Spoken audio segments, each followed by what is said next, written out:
Hello everybody, welcome back to my channel. कैसे हैं आप सब लोग? आई होप आप लोग सब अच्छे होंगे। So this is the third video on the series जो कि हम सीरीज़ कर रहे थे, which is video of question paper analysis. अब ये क्वेश्चन पेपर कौन सा है? जो लोग ये फर्स्ट टाइम वीडियो देख रहे हैं उनको मैं समझा देती हूँ। यूजीसी नेट का जो एग्ज़ाम हुआ था जनवरी 2022 में, एंड बहुत सारे उसमें सब्जेक्ट्स थे। उनमें से एक सब्जेक्ट है लेबर वेलफेयर, उसका कोड है पेपर कोड 55। उस पेपर का हम एनालिसिस कर रहे हैं। ये एनालिसिस मैंने दो कैटेगरीज में डिवाइड करा है। पहली कैटेगरी में हम क्वेश्चंस एंड आंसर्स देखेंगे, आई मीन उस पेपर में कौन से क्वेश्चंस आए, उसके आंसर्स क्या है, हम वो देखेंगे। सेकंड कैटेगरी में हम क्या करेंगे? सेकंड कैटेगरी में हम लोग जिन टॉपिक से वो क्वेश्चंस आए हैं उसको डिस्कस करेंगे और ये समझने की कोशिश करेंगे कि इन टॉपिक से किस टाइप से क्वेश्चन फ्रेम हुआ है। सो जो पहली सीरीज़ थी क्वेश्चन एंड आंसर्स वाली, उस सीरीज़ का ये थर्ड वीडियो है। इससे पहले मैं क्वेश्चन नंबर 1 से लेके क्वेश्चन नंबर 50 तक ऑलरेडी अपलोड कर चुकी हूँ अपने चैनल पे दो वीडियोस में। पहली वीडियो थी फर्स्ट वन, उसमें 25 क्वेश्चंस थे। सेकेंड वीडियो में 25 क्वेश्चंस थे और इस वीडियो में हम 51st क्वेश्चन से स्टार्ट करने वाले हैं। अगर आप लोगों ने वो वीडियोस नहीं देखी हैं तो डिस्क्रिप्शन बॉक्स में उसका लिंक मैं दे दूंगी, आप वहाँ से जाके देख सकते हैं। एंड अगर आप लोग मेरे चैनल पे न्यू हैं तो मेरे चैनल को ज़रूर सब्सक्राइब कर दीजिएगा, बेल आइकन को प्रेस कर दीजिएगा। एंड बेल आइकन को क्यों प्रेस करते हैं? ताकि जब भी मैं न्यू वीडियो अपलोड करूँगी आपको नोटिफिकेशंस मिल जाएंगे। So without wasting much time, let get started with the 51st question. 51st question हमारा कह रहा है, who among the following are new classical economics? इनमें से कौन न्यू क्लासिकल इकोनॉमिक्स है? अब हम पहले एक सेकेंड, मैं एक बार हिंदी में इसको पढ़ देती हूँ, फिर हम इसका आंसर देखेंगे। हमको ऑप्शंस करने, दैट मीन्स कोई दो आंसर सही है तो हमको मैच करना है। निम्नलिखित में से कौन नव शास्त्रीय अर्थशास्त्री है? तो इसके जो ऑप्शन है वो क्या है? Marshall, James Mill, Pigou, David Ricardo. Marshall, James Mill, Pigou and David Ricardo. तो इसका आंसर हो जाएगा, एक second, I am so sorry, scrolling थोड़ा सा डिफिकल्ट हो जाता है पीडीएफ्स में। आंसर हो जाएगा A and C, James Mill, sorry, Marshall and Pigou. This is the answer.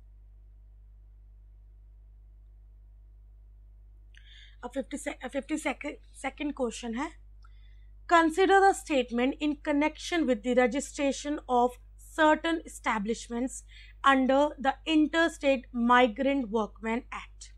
Interstate Migrant Workmen Act के अंदर कुछ स्टेटमेंट्स, कुछ प्रोविजंस दिए हैं। उनमें से कुछ प्रोविजंस को स्टेटमेंट के रूप में यहाँ पर लिखा गया है। हमको बस ये बताना है कि कौन सा करेक्ट आंसर है। तो क्वेश्चन में ये भी ध्यान रखना बहुत ज़रूरी होता है कि पूछा गया है, आपसे करेक्ट स्टेटमेंट्स पूछी गई हैं, आपसे इनकरेक्ट स्टेटमेंट्स पूछी गई हैं। तो ये आप जब अच्छे से क्वेश्चन पेपर पढ़ोगे तब आपको समझ में आएगा।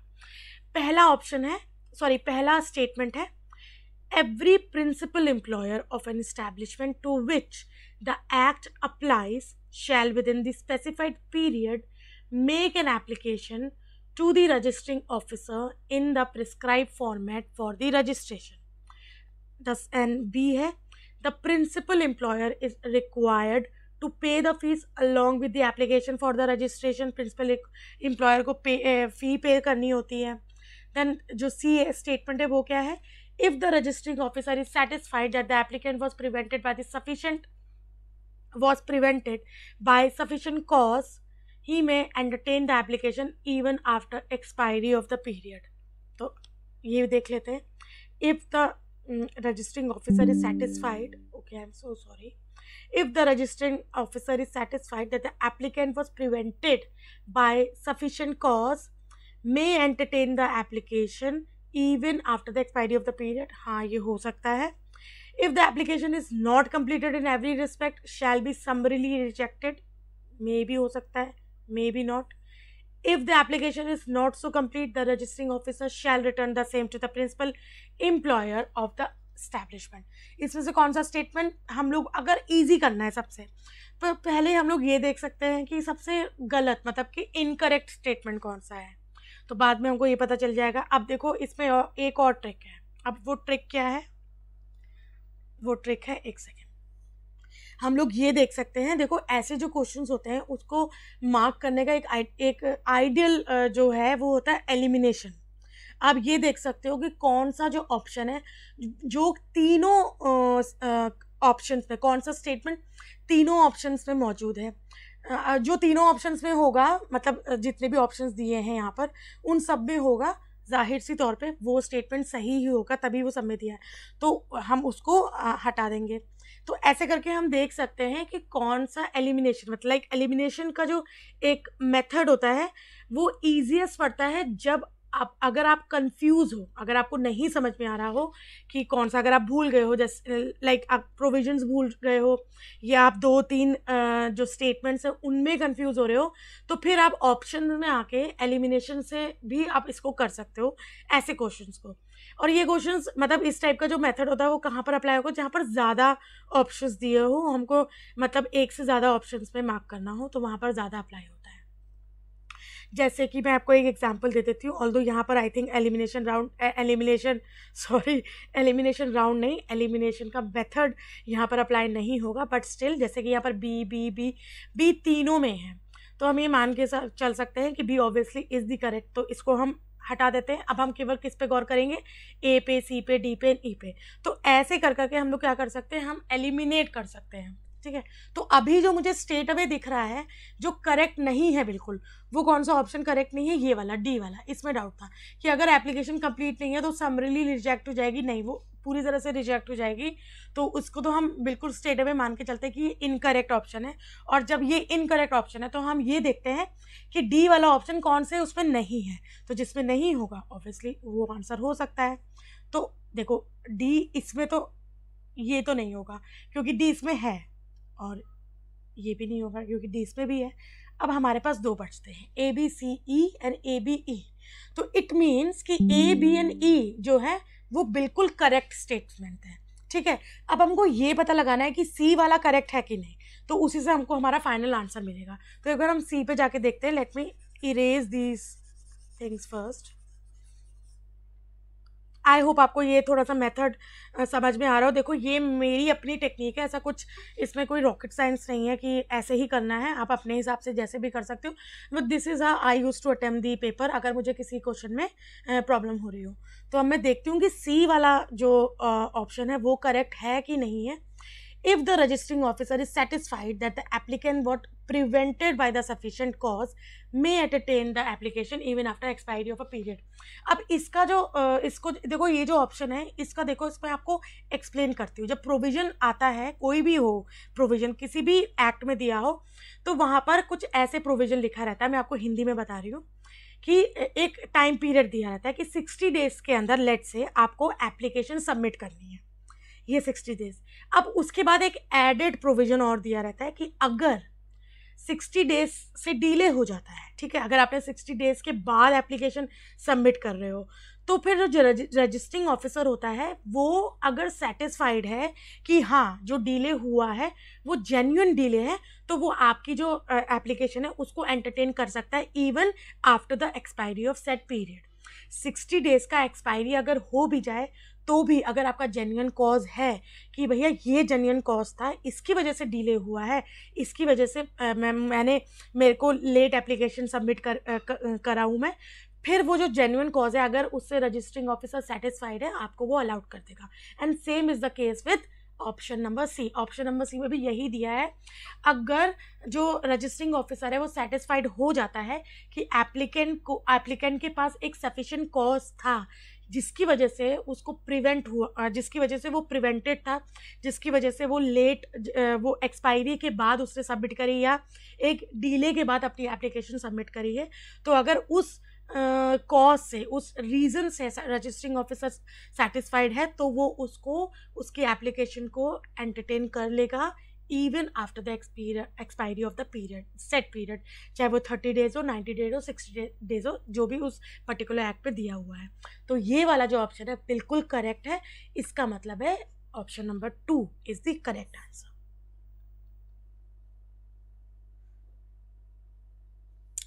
अंतरराज्यीय प्रवासी कामगार रोजगार व विनियम एवं सेवा शर्तें अधिनियम 1979 के अंतर्गत कविपेय प्रतिष्ठानों के पंजीकरण के संबंध में निम्नलिखित कथनों पर विचार करें।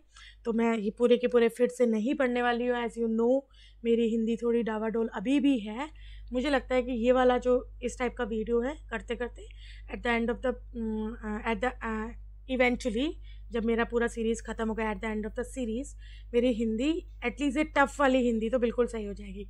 ऐसा नहीं है कि मैं हिंदी में बात नहीं कर सकती या मुझे हिंदी आती नहीं। ऑब्वियसली ये जो थोड़े से वर्ड्स होते हैं ये थोड़े से कठिन होते हैं जिसका बिल्कुल सही उच्चारण करना मुझे नहीं आता है, और at the end of the series I am hoping कि मैं इसमें भी ठीक हो जाऊँगी। सो ये एक तरह से मेरा भी एक तरह से लर्निंग फेज़ है। while I am helping you guys learning something, I am also learning। ठीक है, तो ये भी एक अच्छी बात है, आपको कहीं ना कहीं कुछ ना कुछ लर्न करने को मिल जाता है। तो हम इसका ऑप्शन जो है A, B, C and E को मार्क कर देते हैं, which is A, B, C and E and D is the wrong one।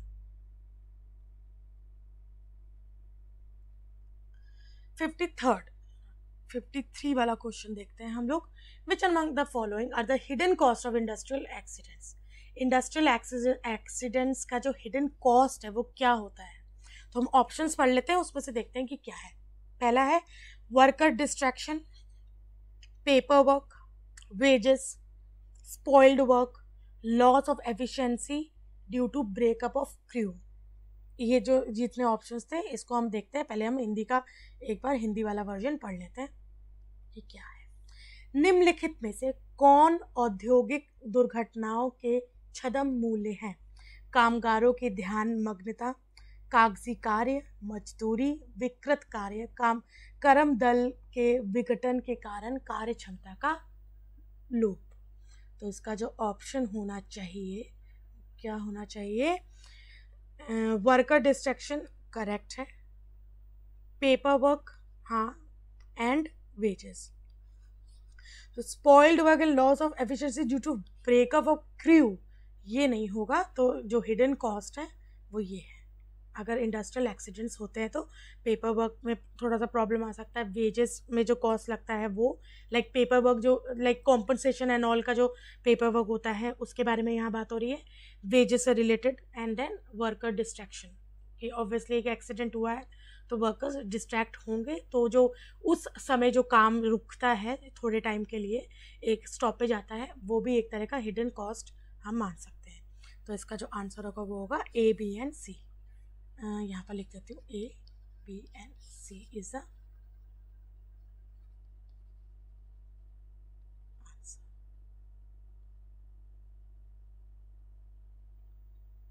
Which among the following are the determinants for demand for labor?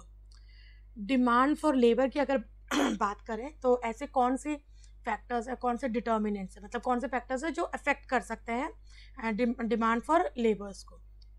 पहला है wage rate, फिर है productivity, फिर है non wage aspect of the job, and the last one is prices of other inputs. तो इसका option देख लेते हैं फिर से। श्रम की मांग के लिए निम्नलिखित में से कौन निर्धारित होते हैं? मजदूरी दर, उत्पादकता, काम का गैर मजदूरी पहलू या अन्य आगामी मूल्य। तो इसका जो आंसर होना चाहिए, एक तो productivity obviously, and second is prices of other inputs. जो वेज रेट है वो नहीं। Which of the following are the determinants of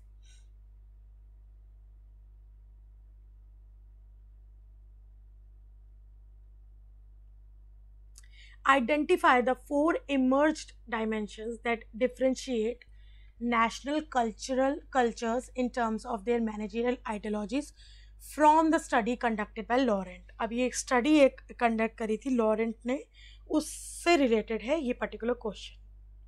identify four emerged dimensions that differentiate national cultures.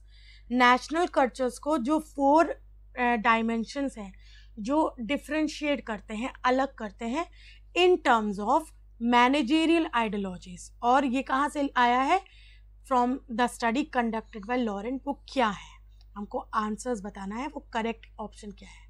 तो पहले हम हिंदी में एक बार पढ़ लेते हैं इसको, फिर हम आगे बढ़ते हैं। लॉरेंट द्वारा कराए गए अध्ययन के अनुसार प्रबंधकीय मान्यताओं के संदर्भ में राष्ट्रीय संस्कृतियों के अंतर करने वाले 4 आयामों की पहचान करें। अब ये आयाम क्या है? Organizations as political systems, organizations as social systems, organizations as authority system, organization as role formalization system, and organization as hierarchical relationship system। तो इसका जो आंसर होगा वो होगा, एक सेकेंड,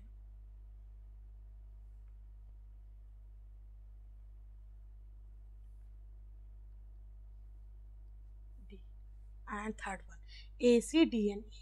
तो इसमें जो 4 डायमेंशंस है वो है हमारे organisation as political system, organisation as authority system, organisation as role formalisation system, and organisation as hierarchical relationship system. तो हम इसके बारे में जब हम एनालिसिस, जब हम दूसरा कैटेगरी जब देखेंगे, जब हम क्वेश्चंस को, टॉपिक्स को डीपली स्टडी करेंगे, उसमें हम पढ़ेंगे। और ये इसी वजह से आपके एक नए टॉपिक्स डिस्कस हो जाएंगे, मतलब लाइक जो मेरे एक स्पेशलाइजेशन के अंडर नहीं भी आते हैं, मैं वो भी टॉपिक्स डिस्कस करूँगी। क्यों? क्योंकि अब कोड 55 में भी other than the labour laws और इंडस्ट्रियल रिलेशंस आपके HR, इंटरनेशनल जो IB है, इंटरनेशनल बिजनेस, उससे रिलेटेड क्वेश्चंस आते हैं। IHRM, international human resource management जो है, उससे क्वेश्चन आते हैं। तो बहुत सारे न्यू टॉपिक्स इंक्लूड किए गए हैं, तो ऑब्वियसली वो सब भी हम डिस्कस करेंगे। और कमिंग जो टाइम है, आने वाले टाइम पे मैं इससे रिलेटेड अदर वीडियोज़ भी लाऊंगी, क्योंकि बहुत अलग अलग टॉपिक्स भी आ रहे हैं। अगर आप पहले के क्वेश्चन पेपर्स उठा के देख लो तो उसमें ज़्यादातर जो क्वेश्चंस थे they are more into labour laws और labour markets, industrial relations core. And अभी क्या हो रहा है, अभी थोड़ा सा डाइवर्जन लेके आए हैं क्वेश्चन पैटर्न में। अभी इंटरनेशनल ह्यूमन रिसोर्स मैनेजमेंट से भी ज़्यादा क्वेश्चंस आ रहे हैं। लाइक अभी हमने पढ़ा था जो इंटरनेशनल बिजनेस से रिलेटेड जो थे, लाइक जो हमारे टर्म्स ऑफ ट्रेड वगैरह के जो थ्योरीज थी, इंटरनेशनल ट्रेड की जो थ्योरीज थी, उससे रिलेटेड क्वेश्चन आया था। Not terms of trade but international trade की जो थ्योरीज थी उससे रिलेटेड क्वेश्चन आया, जो कि कहीं ना कहीं हमारे जो प्रीवियस पैटर्न था उससे बिल्कुल अलग है। तो हम फिर वो भी न्यू टॉपिक्स को भी इंक्लूड करूँगी मैं, और हम उसको डिस्कस करेंगे।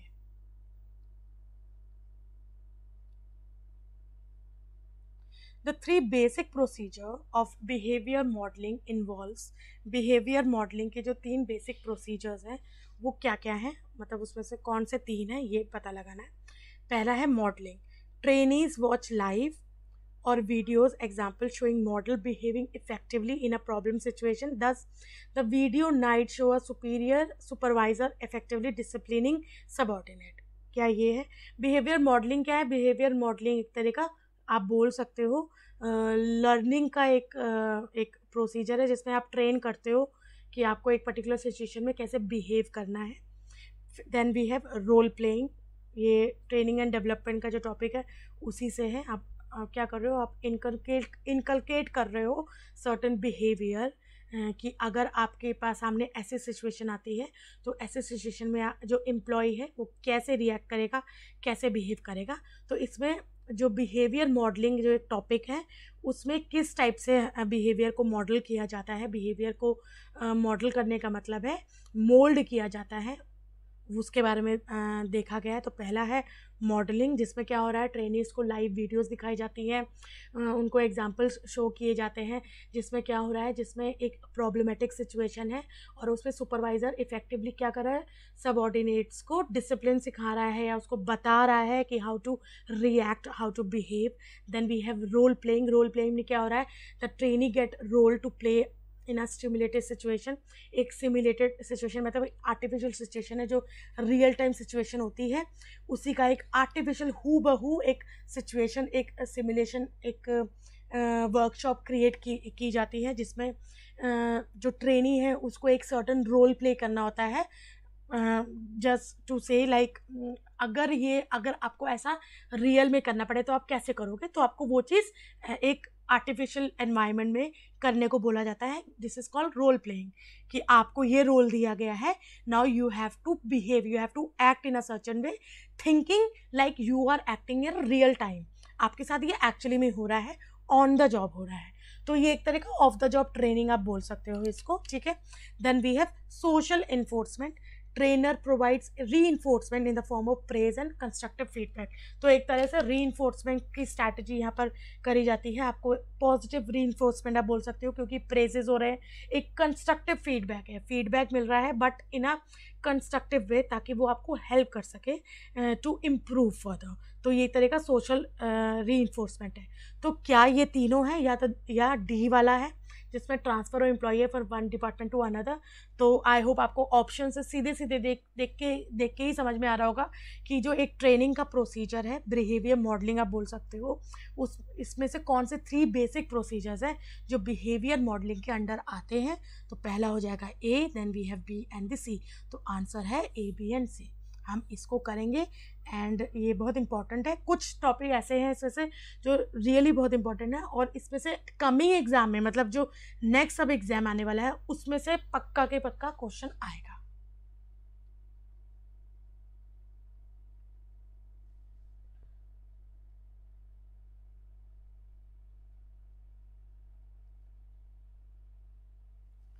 Which three-tier system of participation was recommended by a tripartite committee on workers' participation in 1977? 1977 में ट्राईपार्टाइट कमेटी वर्कर्स पार्टिसिपेशन के ऊपर जो बनी थी, जो फॉर्म हुई थी 1977 में, under the chairmanship of Shri Ravindra Verma, उस कमेटी के अकॉर्डिंग, उस कमेटी के रिकमेंडेशंस के अकॉर्डिंग कौन सा 3-tier पार्टिसिपेशन सिस्टम को इंट्रोड्यूस किया गया था अंडर द ऑर्गेनाइजेशन। तो वो कौन सा था उसको हम देखते हैं। क्या वो यूनिट लेवल था, देन शॉप फ्लोर लेवल था, प्लांट लेवल था, या कॉर्पोरेट लेवल था? तो इसका आंसर हो जाएगा shop floor, plant and corporate level को 1977 में ट्राईपार्टाइट कमेटी के रिकमेंडेशन के बाद। और ये एक तरह का, ये चारों ही क्या है, they are the form of workers participation, जिसमें से शॉप, प्लांट एंड कॉर्पोरेट को 1977 में इंट्रोड्यूस किया गया था। एंड यूनिट लेवल को कब इंट्रोड्यूस किया गया था, ये अगर आप लोग जानते हो तो आप प्लीज़ कमेंट सेक्शन में मुझे बताओ, अदरवाइज हम ये कब पढ़ेंगे, इन सबको, यूनिट, शॉप, प्लांट, कॉर्पोरेट, ये सारी चीज़ें हम एनालिसिस जो सेकेंड सीरीज है उस पर पढ़ेंगे। इसलिए मैं इसको यहाँ नहीं बता रही, क्योंकि अगर एक बताऊंगी तो फिर मुझे बाकी के बताने पड़ेंगे, और केवल एक बता के तो फिर देयर इज़ नो पॉइंट। मैं दोबारा से एनीवेज बताने वाली हूँ, इसलिए मैं ज़्यादा एक्सटेंड नहीं कर रही हूँ यहाँ पर। श्री रविंद्र वर्मा के अध्यक्षता में वर्ष 1977 में कामगारों की प्रतिभागिता संबंधी त्रिपक्षीय समिति द्वारा अनुशंसित प्रतिभागिता का स्तरीय तंत्र, यानी कि 3-tier सिस्टम कौन सा है? इकाई सत्र स्तर, शॉप फ्लोर स्तर, स्वयंतंत्र स्तर, या निगम स्तर? तो ये तीनों ही हैं।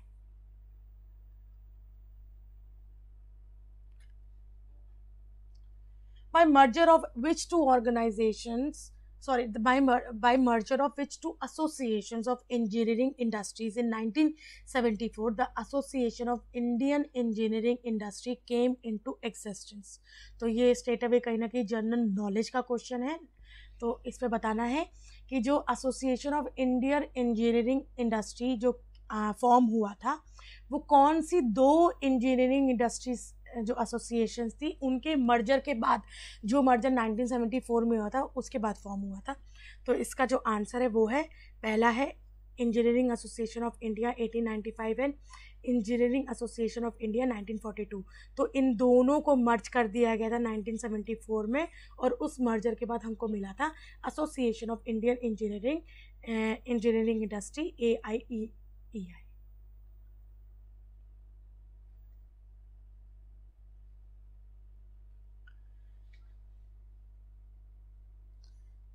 Which 3 of the following are covered under the context described by John T. Dunlop in his industrial relations system? तो जो सिस्टम अप्रोच दी थी जॉन डनलप ने, इंडस्ट्रियल रिलेशन की सिस्टम अप्रोच दी थी जॉन डनलप ने, उन्होंने 3 कौन से सिस्टम्स बताए थे बेसिकली, या कौन से 3 चीज़ों को कवर करा था अपने इस सिस्टम में, अपने इस थ्योरी में, ये पूछा गया है। पहला है the technological characteristics of work place and community, then b is the product and factor market और budgetary constraints, c is the network or web of rules in the country, and D is the locus and distribution of power in the larger society। तो इसका answer क्या हो जाएगा? इसका answer हो जाएगा A, B and D। A, B and D। तो C नहीं है। The technological characteristics of the workplace and community है, the product and factor market और budgetary constraints है, and the locus and distribution of power in the larger society है। John T Dunlop ने अपने औद्योगिक संबंध तंत्र में की गई व्याख्या के संदर्भ में निम्नलिखित में से किन तीन को शामिल किया गया था? कार्यस्थल और समुदाय की प्रौद्योगिकी विशेषताएं, उत्पाद एवं अवश्य बाजार अथवा बजटीय बाध्यताएं, देश में मौजूद नेटवर्क तथा नियमों का जाल, व्यापक समाज में शक्ति का केंद्र एवं संवितरण। तो इसका आंसर हो जाएगा A, B and D।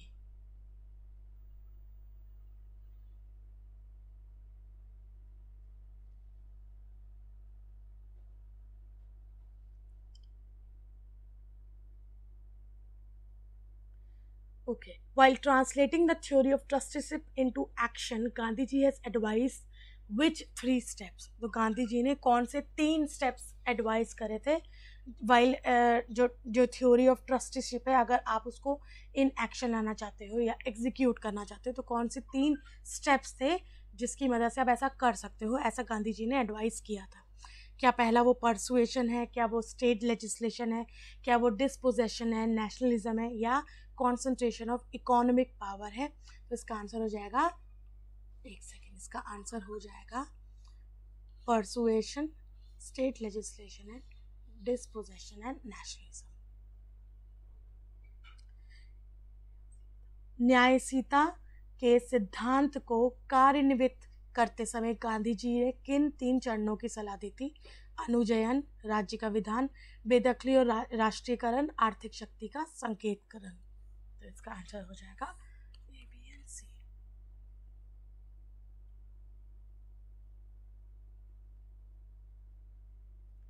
Which of the following 3 methods are suggested by Sidney and Beatrice Webb can be used by the trade union against the capitalist? तो सिडनी एंड बीट्रिस वेब के द्वारा जो 3 methods थे जो कि उन्होंने suggest करे थे कि आप अगेंस्ट कैपिटलिस्ट यूज़ कर सकते हो। कौन यूज़ कर सकते हैं? ट्रेड यूनियन यूज़ कर सकते हैं। वो कौन से थे? Mutual insurance, collective bargaining, political action या लीगल इनैक्टमेंट। तो इसका आंसर हो जाएगा mutual insurance, collective bargaining and legal enactment. Legal enactment मतलब लेबर लॉज हो गए, then collective bargaining and mutual insurance like social assistance and all. तो इसका आंसर हो जाएगा A, B and D। Sidney and Beatrice Webb द्वारा प्रस्तावित निम्नलिखित में से किन 3 पद्धतियों का उपयोग श्रम संघों द्वारा पूंजीपतियों के विरुद्ध किया जा सकता है?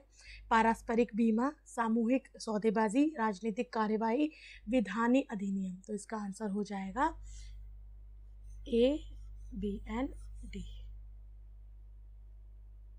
एंड आई होप आपको ये जो क्वेश्चंस हैं, मतलब लाइक मैं बहुत ज़्यादा फास्ट नहीं हूँ और आपको समझ में आ रहे हैं।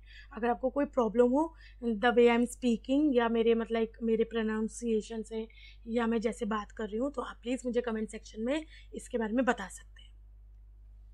which 3 of the following welfare schemes of state government may formulate and notify from time to time, which 3 of the following welfare schemes the state government may formulate and notify time to time for unorganized workers under Unorganized Workers Social Security Act 2008?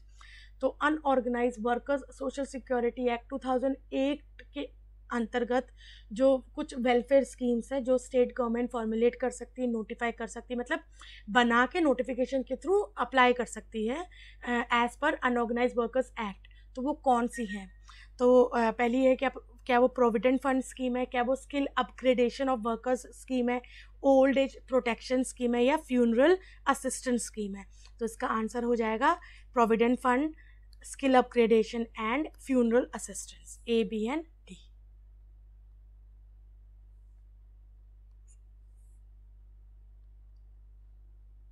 Arrange the following process of job analysis. Job analysis का जो process है उसको हमको इन sequence arrange करना है। तो पहले क्या होगा, तो पहले हम पढ़ लेते हैं, फिर हम देखते हैं कि कौन कौन से। Understanding the relevance of job analysis, collecting information, design the job and processing the information. तो इसका जो एक तरह से क्रोनोलॉजी होगी या करेक्ट जो इसका सीक्वेंस होगा वो कैसे होगा देखते हैं। देखो सबसे पहले तो जाहिर से तौर पे ए ही आना चाहिए कि understanding the relevance of job analysis. फिर क्या कलेक्टिंग द इंफॉर्मेशन आएगा? नहीं, पहले आएगा डिज़ाइनिंग द जॉब।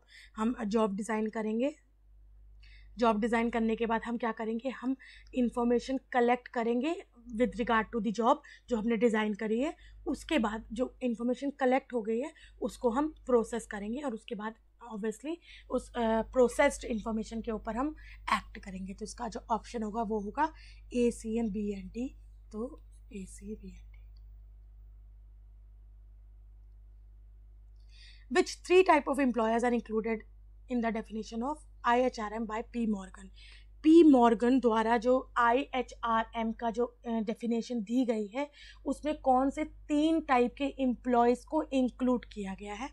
तो हम लोग पहले एम्प्लॉयज़ का देख लेते हैं। Host country nationals, parent country nationals, third country nationals and domestic country nationals. तो जो अगर हम जो एम्प्लॉयज़ हैं उसकी बात करें तो host country nationals, parent country nationals and third country nationals, ये 3 टाइप के नेशनल्स हैं या एम्प्लॉयज़ हैं जिनको इंक्लूड किया गया। तो इसका आंसर हो जाएगा a, B and c. P Morgan द्वारा IHRM की परिभाषा में किन 3 प्रकार के कर्मचारियों को शामिल किया गया है?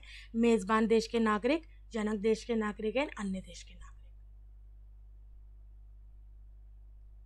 The family in relation to a male employee under the provision of payment of gratuity act include। अगर हम gratuity act की बात कर रहे हैं तो gratuity act में जो देखो फैमिली का मतलब क्या हो गया कि जब आप लेट से कोई एम्प्लॉय की डेथ हो जाती है तो उसके डिपेंडेंट्स को ग्रेचुटी मिल जाएगी। एंड डिपेंडेंट्स कौन होते हैं? जो फैमिली मेम्बर्स होते हैं। तो इसलिए हमको फैमिली की डेफिनेशन जानना बहुत ज़रूरी है।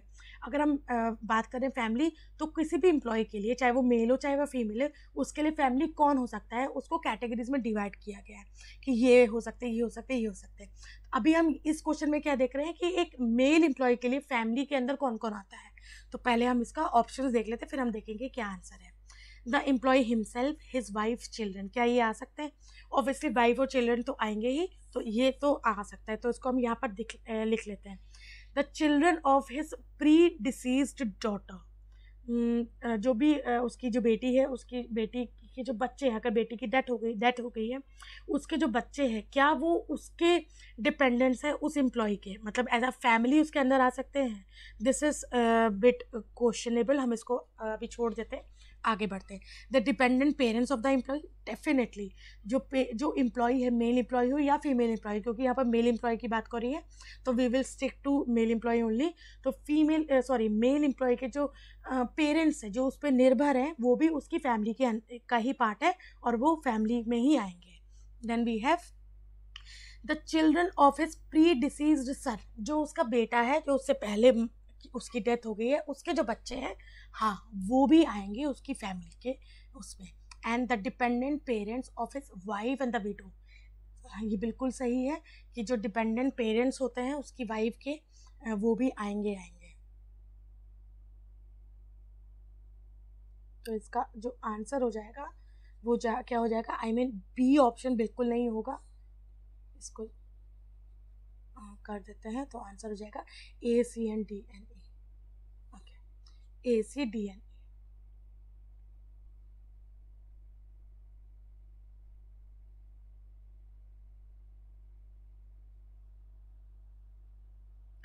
ओके, 66th क्वेश्चन, इसको हमको this is match the following और हमको किसको स्ट्रैटिफिकेशन को वर्कफोर्स से मैच करना है। Low performance low potential, low performance high potential, high performance low potential and high performance high potential. तो लो परफॉर्मेंस लो पोटेंशियल क्या हुआ, और इस पे देख लेते क्या है, work horses, stars, deadwood and problem child. Low performance है और परफॉर्मेंस भी लो है और पोटेंशियल भी लो है, तो वो जाहिर से तौर पे क्या होगा, एक डेडवुड होगा जिसमें कुछ भी आए नहीं है, सारी की सारी चीज़ें लो है, तो वो बिल्कुल भी डेड होगा। तो हम देखते हैं पहले कि क्या इसमें से ए का 3 कोई है। एक सेकेंड, जस्ट वेट। हाँ, यहाँ से देखिए, ए की मार्क करा है अभी मैंने, ए का 3rd डेडवुड, और उससे क्या हो गया है, हमारे जो 2 ऑप्शंस थे वो एलिमिनेट हो गए। तो ए का 3 जो है हम लोग अभी उस पर स्टिक करते हैं। ए का 3 2 में है, फर्स्ट में एंड थर्ड में, तो हमारे 2 ऑप्शंस तो बिल्कुल भी अब हमारे पास, हमारे लिए थोड़ा सा आंसर मार्क करना इजी हो गया है। अब हमको क्या करना है, केवल 2 ऑप्शंस को चेक करना है, फर्स्ट एंड थर्ड। अब हम बढ़ते हैं सेकंड पे, लो परफॉर्मेंस हाई पोटेंशियल। अब लो परफॉर्मेंस है लेकिन पोटेंशियल हाई है, तो वो क्या हो सकता है, वर्क हॉर्सेस हो सकते हैं, स्टार्स हो सकते हैं, डेडवुड हो सकता है। डेडवुड तो नहीं हो सकता क्योंकि उसका तो ऑप्शन ए है, उसको हम छोड़ देते हैं, प्रॉब्लम चाइल्ड। तो ये क्या लग रहा है, वर्क हॉर्सेस और स्टार्स तो नहीं लग रहे हैं, हाँ प्रॉब्लम चाइल्ड ये ज़रूर लग रहा है। तो लो पोटेंशियल लो है, लेकिन सॉरी परफॉर्मेंस भले ही लो है लेकिन क्या है, पोटेंशियल उसकी हाई है, तो it can be a problem child. अब हम बढ़ते हैं आगे। अब देखो बी का 4 क्या है, देखो इसमें भी बी का 4 है, इसमें भी बी का 4 है, तो अब हमको यहाँ से भी आंसर नहीं मिल सकता हमको, चलो ठीक है आगे बढ़ते हैं। High performance low potential, performance high है लेकिन पोटेंशियल लो है, और हाई परफॉर्मेंस हाई पोटेंशियल, तो परफॉर्मेंस भी हाई है पोटेंशियल भी हाई है, तो इसका तो स्टेट ऑफ स्टार्स ही है, ये तो हमको पता चल रहा है। तो हम लोग क्या करेंगे, इसको डी का सेकेंड, तो डी का सेकेंड किस में है, इसमें, तो आंसर क्या हो जाएगा। अगर हम इसको वैसे करते हैं, लेट्स से अगर हम इसको देखें, जैसे मैंने आपको अभी ए से बताया था कि लो पोटेंशियल लो परफॉर्मेंस से लो पोटेंशियल क्या है, प्रॉब्लम चाइल्ड है, ठीक है। वैसे ही हाई परफॉर्मेंस, अब हम इसका ऑपोजिट देखें, अगर high performance and high potential stars है, ठीक है, तो डी का 2 केवल एक पे दिया हुआ है विच इज़ 4, तो अगर हम इस वे से भी करते तो भी हम डायरेक्टली और कम टाइम में क्या था, आंसर को मार्क कर सकते थे। तो ऐसे हमको आंसर मार्क करना ईजी पड़ता है। अगर हमको ये सब चीज़ें किस में हो सकती है, मैच द फॉलोइंग में ज़्यादा पॉसिबिलिटी है कि अगर हमको कभी कभी होता है कि पैटर्न क्वेश्चन पेपर को ज़्यादा टफ बनाने के लिए उस टाइप की पॉसिबिलिटीज़ को हटा दिया जाता है, लेकिन कभी कभी एक ऑप्शन भी अगर आपको मिल जाए तो आपका पूरा का पूरा उसमें क्या कहते हैं, मार्क हो जाता है, आंसर आपका निकल के आ जाता है।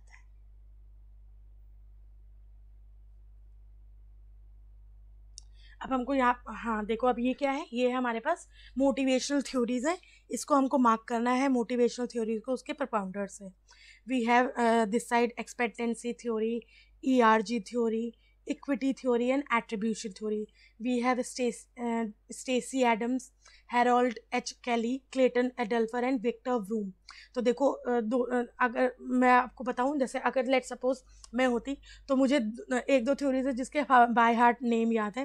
पहला है ईआरजी थ्योरी, तो ईआरजी थ्योरी का क्या है, क्लेटन एडल्फर, तो बी का तो 3 हो गया। अब हम इसको देखते हैं, जैसे हमने ऊपर करा था वैसे हम इस वाले को मार्क करने की कोशिश करते हैं। मैं आपको एक्चुअली में ये सब चीज़ें इसलिए करवा रही हूँ क्योंकि बहुत सारे लोग हैं जो इस बार फर्स्ट टाइम एग्ज़ाम दे रहे हैं, नए नए हैं, तो मैं बस ये चाहती हूँ कि आपको एक ट्रिक मिल जाए कि अगर आपको मैच द फॉलोइंग है तो मैच द फॉलोइंग में ऑब्वियसली ये सब चीज़ें आपको आती होंगी। आई एम नॉट सेइंग कि ये कोई बहुत ही बड़ा रॉकेट साइंस है और ऐसे बिल्कुल डिफरेंट सा बिल्कुल मेथड है जो मैं आपको बता रही हूँ, नहीं, ऑब्वियसली ये मैक्सिमम लोगों को आता होगा, बट फिर भी एक आध कोई हो सकता है जिसको शायद ना आता हो, तो उसके लिए अगर ये मैं थोड़ी सी हेल्प कर पाऊँ तो इसलिए मैं आप थोड़ा सा टाइम ज़्यादा लेके आपको इस तरह से मार्क करवाने का ट्राई कर रही हूँ। तो ईआरजी थ्योरी एडल्फर की है, बी का 3 किस में है, तो बी का 3 केवल एक में है जो कि ये है हमारा, तो देखो इससे बिल्कुल आ गया। एक्सपेक्टेंसी थ्योरी जो है विक्टर व्रूम की है, ये भी बिल्कुल इजी है। Equity theory Stacy Adam, John Stacy Adam की है, एंड एट्रीब्यूशन थ्योरी है हमारी हेरोल्ड कैली की। तो मोटिवेशनल जो थ्योरीज होती है ना, इतनी इंपॉर्टेंट है, या इससे क्वेश्चन पक्का ही बताता है। लेबर वेलफेयर की थ्योरी से क्वेश्चन आ जाता है, मोटिवेशनल थ्योरी से क्वेश्चन आ जाता है, तो ये सब चीज़ें ना आपको कुछ टॉपिक ऐसे हैं जिससे क्वेश्चंस अक्सर आते हैं, तो वो भी अगर आप याद कर लोगे ना तो आपको एक आध क्वेश्चन पक्का मिल जाएगा उससे। ओके, 68 देखिए, 3 बैक टू बैक हमारे पास मैच द फॉलोइंग्स है which is easy. Match the following are easier to mark comparatively. अगर हम बाकी के क्वेश्चंस की बात करें तो इस टाइप के क्वेश्चंस इजी होते हैं, अगर आपको एक दो भी आते होंगे तो आपको मार्क करना इजी हो जाता है। ठीक है, तो हम देखते हैं कि ये क्या है। इसमें यहाँ game game people play, I am okay, you are okay, Johari window and role set. Johari window बहुत ही ईजी है, जोसेफ लुफ्ट एंड हैरी इनकम ने बनाया था ये चीज़। तो ये एक तरह से इंटरपर्सनल कम्युनिकेशन से रिलेटेड ये कॉन्सेप्ट है, हम इसको भी पढ़ेंगे हमारे एनालिसिस वाले वीडियोस में।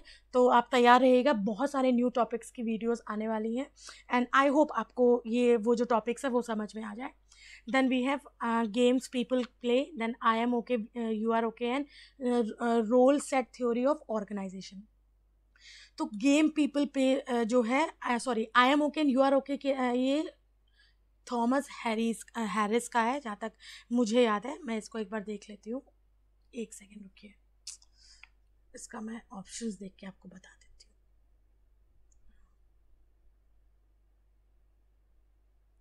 हाँ, जौहरी विंडो सी का सी का D.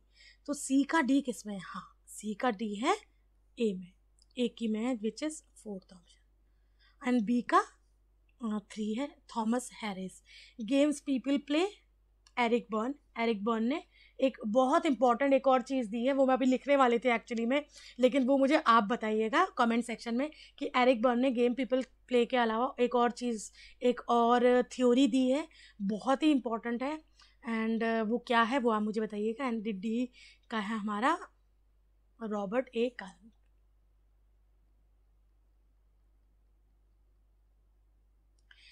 Then we have another match the following, and अगर ये जिसने भी दिया होगा उसके तो बल्ले बल्ले हो गई होगी, क्योंकि ऑब्वियसली मैच द फॉलोइंग जो क्वेश्चंस है वो थोड़े इजी होते हैं कंपैरेटिवली, एंड मैं ये नहीं कह रही हूँ कि बिना पढ़े आपको आ जाएंगे, लेकिन हाँ, अगर आपने थोड़ा सा भी अच्छे से पढ़ा हो तो फिर आप ये अच्छे से आराम से कर सकते हो। नाउ वी हैव यहाँ पर अब देखो, आपको क्वेश्चन देख के समझ में आ गया होगा कौन से एक्ट से लिया गया है। इंडस्ट्रियल डिस्प्यूट एक्ट से है, प्रोविजंस दिए हैं। We have the chapters on the other side, हमको मार्क करना है कौन सा चैप्टर है।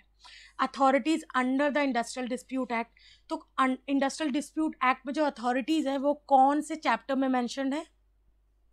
देन स्ट्राइक्स एंड लॉकआउट्स कौन से चैप्टर में, ग्रीवेंस रिडेसल मशीनरी कौन से चैप्टर में, and lay off and retrenchment कौन से चैप्टर में है। तो ले ऑफ एंड रिट्रेंचमेंट है चैप्टर 5A में है।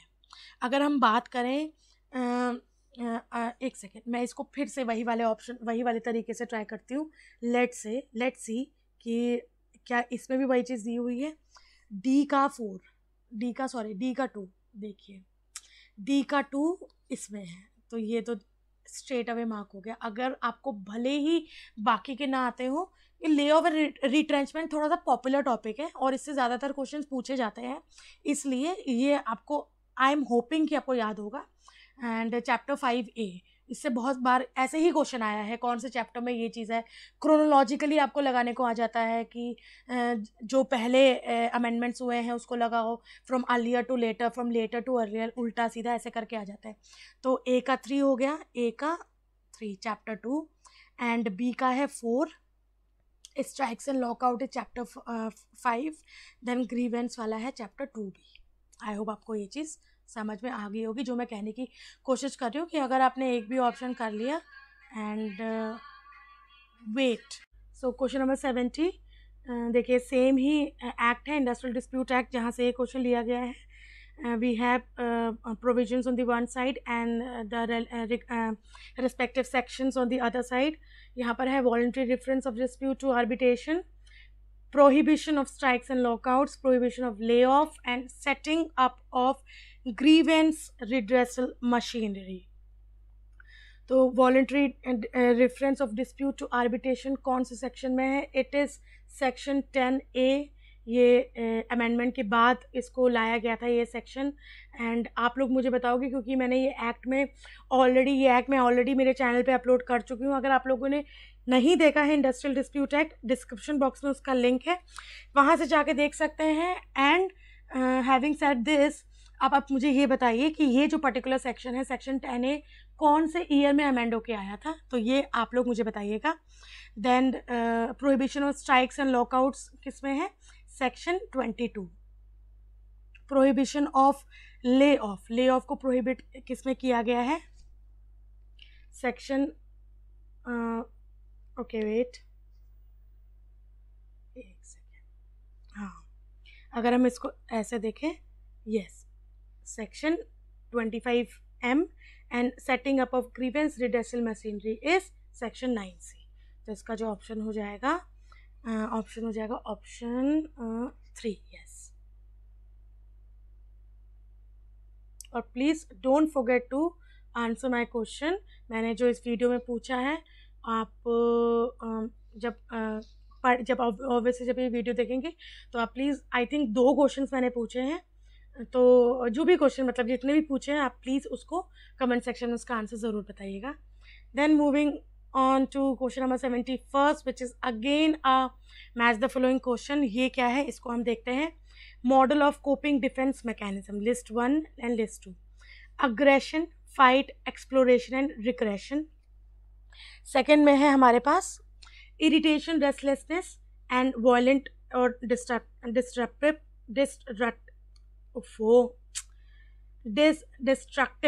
Then we have showing primitive behaviour. हाँ देखो कभी कभी हो जाता है ऐसा, थोड़ा सा फंबल हो जाता है, बट इसमें कोई आई थिंक शर्माने वाली बात नहीं है, सॉरी बोलने का और आगे बढ़ने का। तो sorry for this.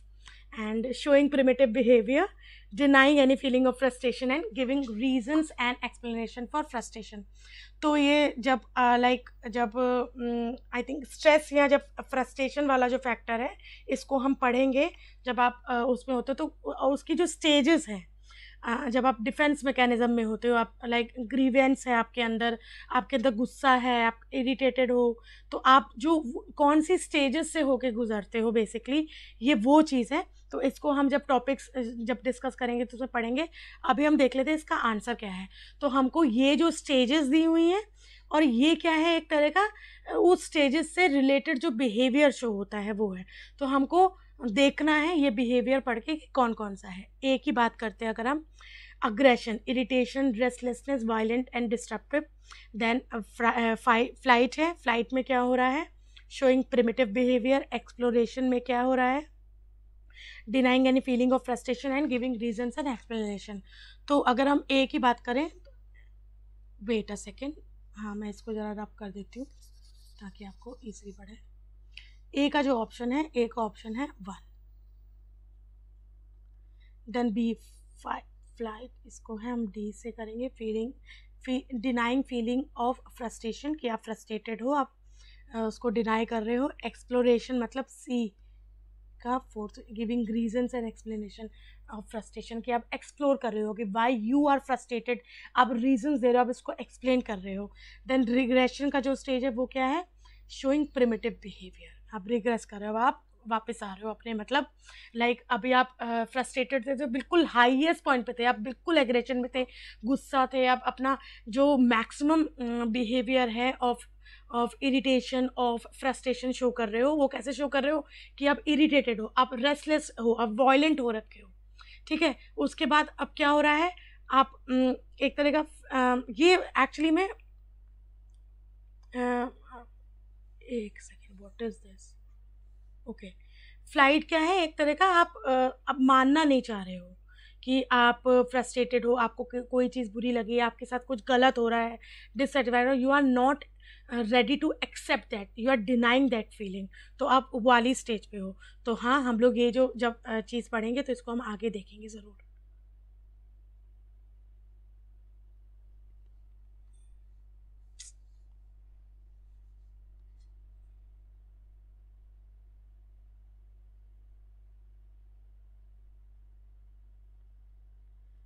Then again, one more, match the following MNC organizational model and structure configuration, multi-domestic, international, global and transnational। multi-domestic क्या होगा, सॉरी लिस्ट 2 में क्या है, centralised hub, coordinated federation, decentralised federation and integrated federation. तो एक अगर हम बात करें मल्टी डोमेस्टिक, तो multi domestic is decentralised federation. International क्या है? इंटरनेशनल है coordinated federation. Global is centralised hub and transnational is integrated federation. और इसका जो ऑप्शन है वो है option number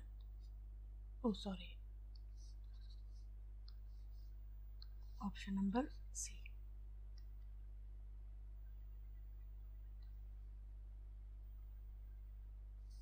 seventy third question हमारा है कि ट्रेड यूनियंस दी है फाउंडर्स को, हमको मैच करना है, बहुत ही इजी है, इसको देखते हैं। Textile labour association of Ahmedabad किसका था? सब जानते हैं। ए का क्या होगा? महात्मा गांधी। बॉम्बे मिल हैंड एसोसिएशन ये किसका था? NM Lokhande. All India trade union association ये किसका था? लाला लाजपत राय, इनके पहले फाउंडर प्रेसिडेंट थे। And Indian trade union federation VV गिरी। तो ये तो बहुत इजी है, तो इसका जो ऑप्शन हो जाएगा वो है ए का 2, 73rd का 2। 74th क्वेश्चन, ये भी मैच द फॉलोइंग है। अब हमको ये देखना है, हाँ ये जो क्वेश्चन है ये किससे आया है? ये क्वेश्चन आया है जौहरी विंडो, जो हमने, अगर आपको याद होगा इससे पहले इससे रिलेटेड अब भी हमने एक मैच द फॉलोइंग करा है, जिसमें एक ऑप्शन में था जौहरी विंडो। तो अब ये पढ़ लेते हैं। पर्सन नोज हिमसेल्फ और her self and about the others. एक इंसान है जो खुद के बारे में भी जानता है और दूसरों के बारे में भी जानता है। तो ये क्या होगा? ये ओपन सेल्फ होगा, क्योंकि यहाँ ओपन है, आप अपने बारे में भी जानते हो, आप दूसरों के बारे में भी जानते हो। अब पर्सन है वो खुद के बारे में जानता है, ही और herself knows about him और हर सेल्फ, बट वो दूसरों के बारे में नहीं जानता है, तो वो क्या हो जाएगा? अनडिस्कवर्ड है। वो खुद के बारे में जानता है लेकिन अभी उसको वर्ल्ड के बारे में नहीं पता है, दूसरों के बारे में नहीं पता है, तो वो अनडिस्कवर्ड वाली स्टेज पे है या एरेना में है। Then we have C, the person does not know about himself or herself and does not know about others as well। तो वो ना खुद के बारे में जानता है ना दूसरों के बारे में जानता है, तो वो हो जाएगा hidden self। And person know about the others but does not know about himself. दूसरों के बारे में तो जानता है लेकिन खुद के बारे में नहीं जानता है, तो वो हो जाएगा ब्लाइंड सेल्फ। तो ये हमारा जो ऑप्शन है ये कौन सा है, इसको देख लेते हैं। Option number 2।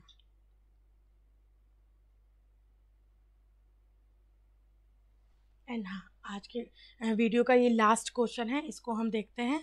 ये भी एक तरह का मैच द फॉलोइंग ही है। Internal coordination, external coordination, internal coordination, external coordination. एक second, let me just confirm कि मैंने क्या पहले वाला मार्क सही करा है। हाँ, नहीं, सॉरी,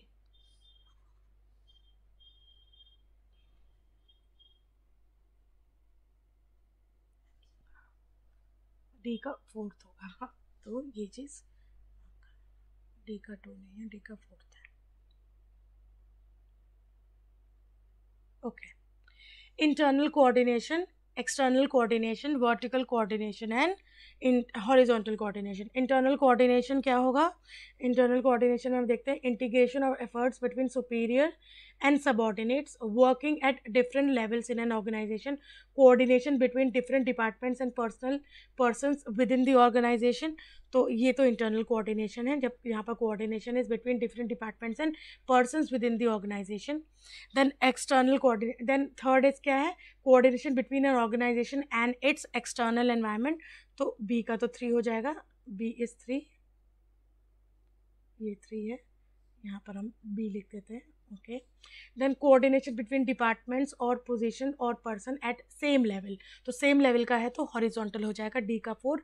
एंड वर्टिकल में क्या हो जाएगा? यहाँ पर हम लिख देते हैं सी, जहाँ पर सुपीरियर एंड सबऑर्डिनेट्स का है, तो सबऑर्डिनेट से सुपीरियर की तरफ जा रहा है वर्टिकल।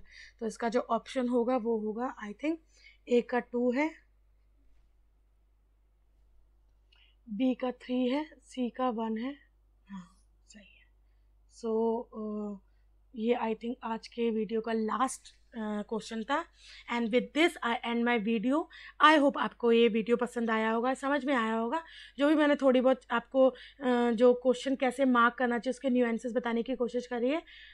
आई नो मैं दोबारा कह रही हूँ कि रॉकेट साइंस नहीं है, कोई अलग से मैंने कुछ नहीं बताया है, आप लोगों को ऑलरेडी पता होगा। येट कोई एक आध भी हो ना अगर जिसको मेरी इस ट्रिक से हेल्प मिल जाएगी तो आई विल फील लकी कि मैंने उसकी हेल्प करी है। एंड यस, अगर आपको वीडियो पसंद आया है तो मेरे चैनल को ज़रूर सब्सक्राइब कर दीजिएगा, लाइक कर दीजिएगा, अपने फ्रेंड्स के साथ शेयर कर दीजिएगा। नेक्स्ट वीडियो लेके मैं जल्दी आऊँगी। Till then stay connected with me, keep learning, be safe, be happy and bye bye.